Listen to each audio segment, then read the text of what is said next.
Hello students, now we are going to discuss refraction formula for spherical convex surface. Refraction formula for spherical convex surface. इसके पहले हमने refraction formula for spherical concave surface पढ़ाया हुआ था. तो formula तो दोनों में सेम मिलेगा, रे डायग्राम थोड़ा सा जो है डिफर करेगा इसका.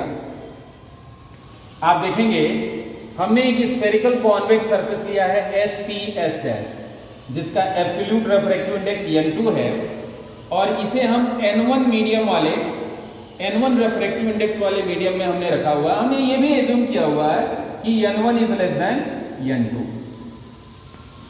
यानी हमने इस डेंसर मीडियम को, इस डेंसर मीडियम से बने हुए सरफेस को रेरर मीडियम में रखा हुआ. Now come to the image formation. हमने एक पॉइंट ऑब्जेक्ट लिया हुआ O, जाहिर तौर पे इसकी जो डिस्टेंस होगी पोल से वो हो जाएगी -u. इससे जो फर्स्ट रे है जो पोल से पास कर रही है goes without deviation along the principal axis of the surface, और जो सेकेंड रे यहाँ पे हमने इंसिडेंट किया हुआ है पॉइंट A पर, इसके रिफ्रैक्शन को समझने के लिए हमने यहाँ पे नॉर्मल लिया हुआ है. This is the centre of curvature, यानी ये डिस्टेंस हो जाएगा +r, ये रेडियस ऑफ कर्वेचर हो जाएगा. अब यहां पे जो रिफ्रैक्शन होगा, the ray is going from rarer medium to denser medium, means after refraction the refracted ray bend toward the normal. ये बेंडिंग हो रही है. अब इन दोनों रेज को फॉरवर्ड करोगे तो कहीं भी ये मिलने वाली नहीं है, इसलिए हम इसको बैक कर रहे हैं. तो हम देख रहे हैं कि इसका वर्चुअल पॉइंट इमेज I बनेगा, यानी I is the virtual image of point object made by this spherical convex surface SPS dash.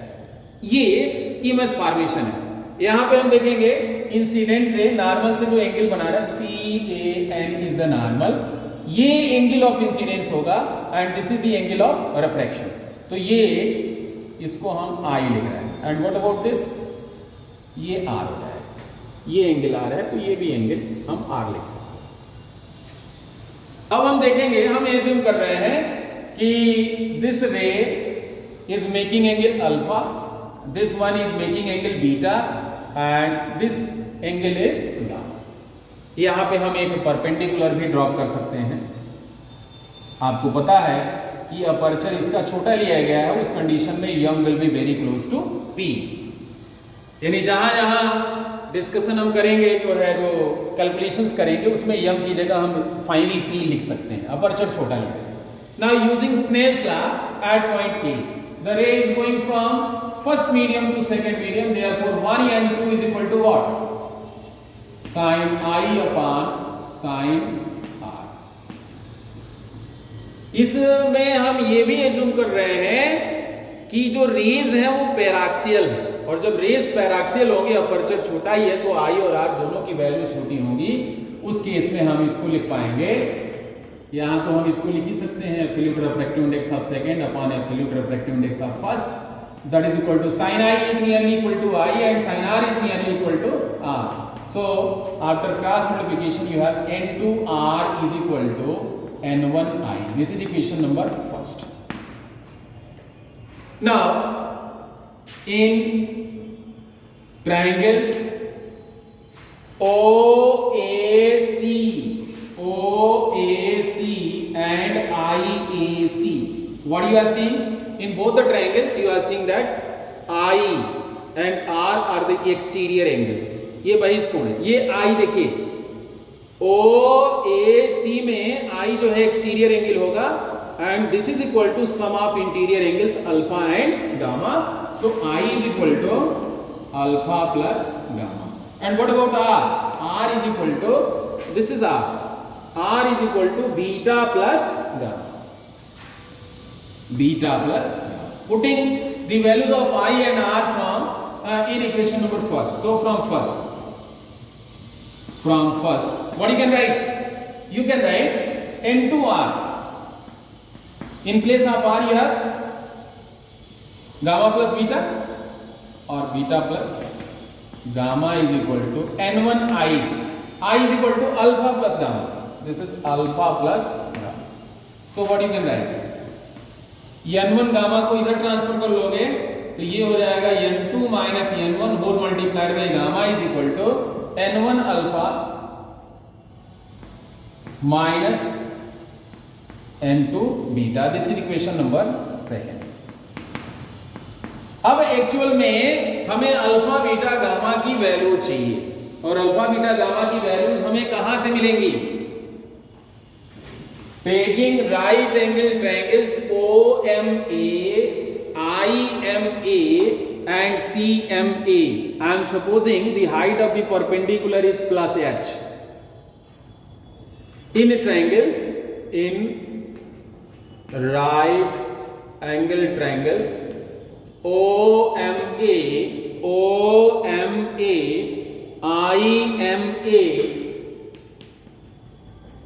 and CMA, alpha beta gamma तीनों काफी छोटे हैं। इस केस में हम लिख सकते हैं alpha is nearly equal to tan alpha and tan alpha is equal to perpendicular upon base. Perpendicular is h and base is MO. I have told you that m is very close to p. तो जब m close है p के तो MO की जगह हम क्या लिख सकते हैं? PO लिख सकते हैं, यानी h upon PO। And what about PO? It is equal to minus u. So this will be minus h upon u. ये अल्फा की वैल्यू हो गई माइनस h अपॉन u। इसी तरह से बीटा की वैल्यू क्या हो जाएगी? h upon minus b। ये इमेज डिस्टेंस है माइनस b, तो बीटा इज इक्वल टू हम लिख लेंगे h upon minus b means minus h upon b। And what about gamma? Gamma is equal to हो जाएगा h अपॉन प्लस r, ये r होगा तो गामा इज इक्वल टू हो जाएगा h upon r। Putting the values of alpha beta and gamma in equation number 2, what you may write? n2 minus n1 gamma, gamma means h upon r is equal to n1 alpha. n1 alpha means alpha is minus h upon u, minus h upon u minus n2 beta, beta is minus h upon v। अब h h दोनों side में cancel कर लीजिए, ये हो जाएगा n2 minus n1 upon r is equal to ये minus minus plus हो जाएगा n2 upon v minus n1 upon. यही रिजल्ट आपको कॉनकेव के लिए भी मिला हुआ था और यही कॉन्वेक्स के लिए भी मिलेगा। अगर हम ऑब्जेक्ट को रेयर मीडियम की बजाय डेंसर मीडियम में ही रख दें तो 1 और 2 दोनों एक्सचेंज हो जाएंगे, यानी when the object is in denser medium the reflection formula for the same surface can be written as n1 upon v minus n2 upon u is equal to n1 minus n2 upon r। इसी को n1 से divide कर देंगे। अगर हम ये assume करें कि n is equal to n2 upon n1 तो n1 से डिवाइड कर देने पे क्या मिल जाएगा रिजल्ट? n1 से डिवाइड कर देने पे ये रिजल्ट मिल जाएगा n2 upon n1 upon v minus 1 upon u is equal to n2 upon n1 minus 1 upon, पूरे को हमने n1 से डिवाइड कर दिया और n2 अपॉन n1 क्या है? 1 n2, उसको हमने n माना हुआ है तो इस केस में फार्मूला हो जाएगा n upon v minus 1 upon u is equal to n minus 1 upon. This is the reflection formula for spherical convex surface. That's all. Thanks.